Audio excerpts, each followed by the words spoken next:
اللہ کا عذاب 3 گھروں پر کبھی بھی نازل ہو سکتا ہے۔ وہ 3 گھر یہ ہیں جو اللہ کو شدید ناپسند ہے۔ ہر مسلمان کے لیے جاننا ضروری ہے۔ پیارے ناظرین، کیا آپ واقعی سمجھتے ہیں کہ آپ کا گھر محفوظ ہے؟ کیا آپ کو یقین ہے کہ آپ کے گھر پر کبھی اللہ کا عذاب نہیں آ سکتا؟ اگر آج رات آپ کے گھر سے سکون ختم ہو جائے، اگر کل صبح آپ اٹھیں اور آپ کی زندگی بدل چکی ہو، تو کیا آپ تیار ہیں؟ ذرا خود سے سچ سچ جواب دیں۔ کیا آپ کے گھر میں کبھی گناہ نہیں ہوتا؟ کیا آپ کے گھر میں کبھی کسی پر ظلم نہیں ہوتا؟ کیا آپ واقعی اللہ کی ہر نعمت کا شکر ادا کرتے ہیں؟ اگر ان تمام سوالوں میں سے کسی ایک کا جواب بھی نہیں ہے تو رک جائیں، کیونکہ جو بات آپ سننے جا رہے ہیں وہ آپ کی زندگی بدل سکتی ہے۔ یہ کوئی عام بات نہیں، یہ ایک وارننگ ہے، ایک ایسی حقیقت جسے سن کر دل کانپ جاتا ہے۔ کیونکہ اللہ کا عذاب جب کسی گھر پر آتا ہے تو پھر نہ دولت بچاتی ہے، نہ طاقت، نہ رشتے، کچھ بھی نہیں بچتا۔ پیارے ناظرین، ان تمام سوالوں کے جوابات آپ کو اس ویڈیو میں ملیں گے۔ آپ اس ویڈیو کو آخر تک ضرور دیکھیں۔ بسم اللہ الرحمن الرحیم۔ السلام علیکم ورحمۃ اللہ وبرکاتہ۔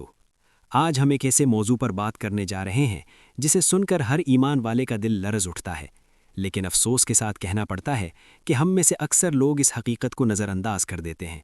ہم سمجھتے ہیں کہ عذاب صرف پچھلی قوموں پر آیا کرتا تھا۔ ہم اپنے آپ کو محفوظ سمجھتے ہیں، لیکن حقیقت اس کے بالکل برعکس ہے۔ اللہ کا قانون آج بھی ویسا ہی ہے جیسا پہلے تھا، اور جو اعمال عذاب کو دعوت دیتے تھے وہ آج بھی وہی ہیں۔ اللہ تعالیٰ قرآن میں فرماتا ہے کہ جب کوئی قوم اپنی حالت خود نہیں بدلتی تو اللہ بھی اس کی حالت نہیں بدلتا۔ اس کا مطلب صاف ہے کہ اگر ہم اپنے گھروں کو گناہوں، ظلم اور ناشکری سے بھر دیں گے تو ہم خود اپنے لیے تباہی کا راستہ کھول رہے ہیں۔ اور سب سے خطرناک بات یہ ہے کہ یہ عذاب ہمیشہ اچانک نہیں آتا، بلکہ آہستہ آہستہ انسان کو اپنی لپیٹ میں لے لیتا ہے، یہاں تک کہ انسان کو پتہ ہی نہیں چلتا کہ وہ کب اس کا شکار ہو گیا ہے۔ پہلی قسم وہ گھروں کی ہے جہاں گناہ عام ہو جاتے ہیں اور انہیں گناہ سمجھنا چھوڑ دیا جاتا ہے۔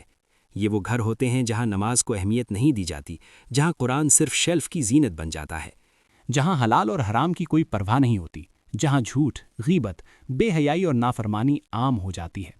ایسے گھروں میں شیطان کو کسی محنت کی ضرورت نہیں ہوتی، کیونکہ انسان خود ہی اس کے راستے پر چل رہا ہوتا ہے۔ نبی کریم صلی اللہ علیہ وآلہ وسلم نے فرمایا کہ جب لوگ برائی کو دیکھیں اور اسے نہ روکیں تو اللہ سب کو عذاب میں مبتلا کر دیتا ہے۔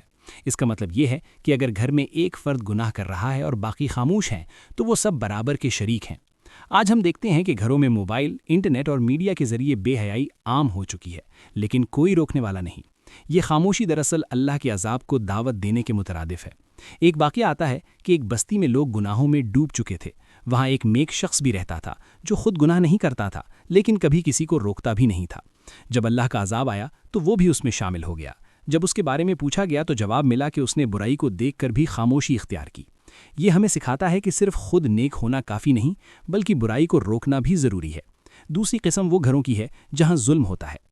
ظلم صرف یہ نہیں کہ کسی کو مارا جائے، بلکہ کسی کا حق مارنا، کسی کو ذلیل کرنا، کسی کی عزت کو ٹھیس پہنچانا بھی ظلم ہے۔ خاص طور پر جب یہ ظلم گھر کے اندر ہو، جیسے شوہر کا بیوی پر ظلم، والدین کا بچوں پر ظلم، یا طاقتور کا کمزور پر ظلم، تو یہ اللہ کے غضب کو دعوت دیتا ہے۔ نبی کریم صلی اللہ علیہ وآلہ وسلم نے فرمایا کہ مظلوم کی دعا سے بچو، کیونکہ اس کے اور اللہ کے درمیان کوئی پردہ نہیں ہوتا۔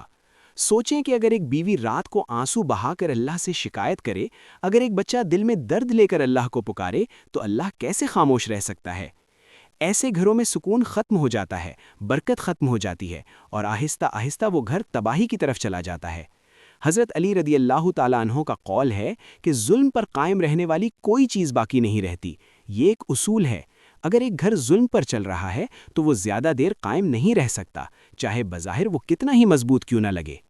تیسری قسم وہ گھروں کی ہے جہاں ناشکری عام ہو جاتی ہے۔ ناشکری ایک ایسا گناہ ہے جسے ہم اکثر نظر انداز کر دیتے ہیں، لیکن حقیقت میں یہ اللہ کی ناراضگی کا سبب بنتا ہے۔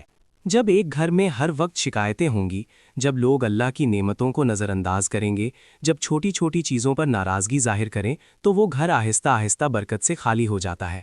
قرآن میں اللہ فرماتا ہے کہ اگر تم شکر کرو گے تو میں تمہیں اور دوں گا، اور اگر ناشکری کرو گے تو میرا عذاب بہت سخت ہے۔ یہ وعدہ ہے، اور اللہ کا وعدہ کبھی غلط نہیں ہوتا۔ ہم دیکھتے ہیں کہ کچھ لوگ کم وسائل کے باوجود خوش رہتے ہیں کیونکہ وہ شکر گزار ہوتے ہیں، جبکہ کچھ لوگ سب کچھ ہونے کے باوجود پریشان رہتے ہیں کیونکہ وہ ناشکرے ہوتے ہیں۔ ایک شخص کے پاس سب کچھ تھا لیکن وہ ہمیشہ پریشان رہتا تھا۔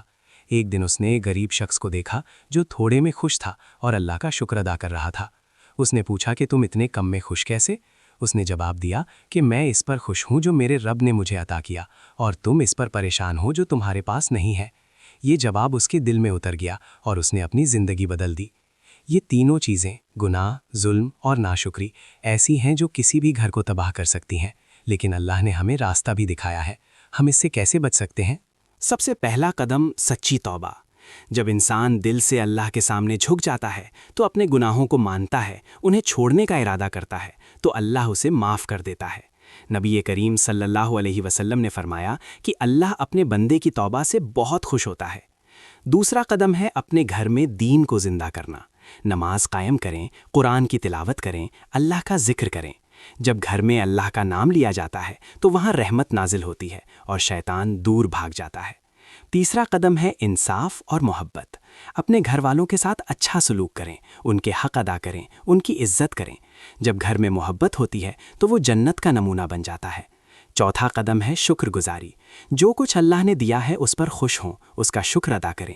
جب آپ شکر کرتے ہیں تو اللہ آپ کو اور دیتا ہے اور آپ کی زندگی میں برکت ڈال دیتا ہے۔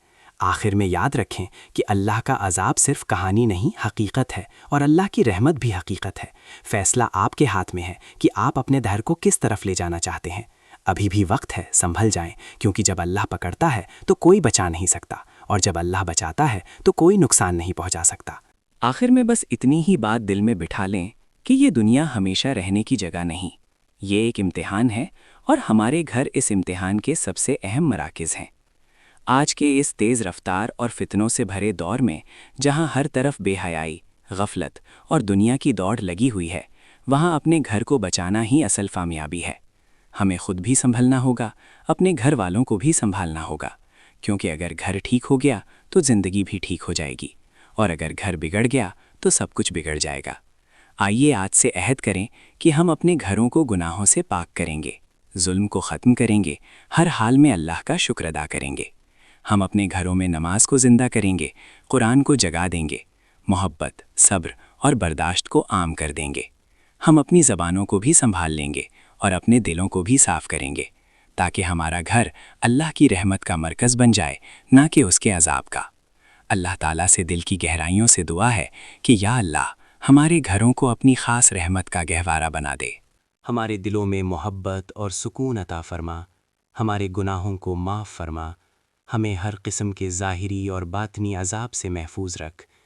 یا اللہ ہمارے گھروں سے لڑائی، جھگڑے، بے سکونی اور پریشانی دور فرما دے، اور ہمیں ایسا بنا دے کہ ہم تیرے پسندیدہ بندوں میں شامل ہو جائیں۔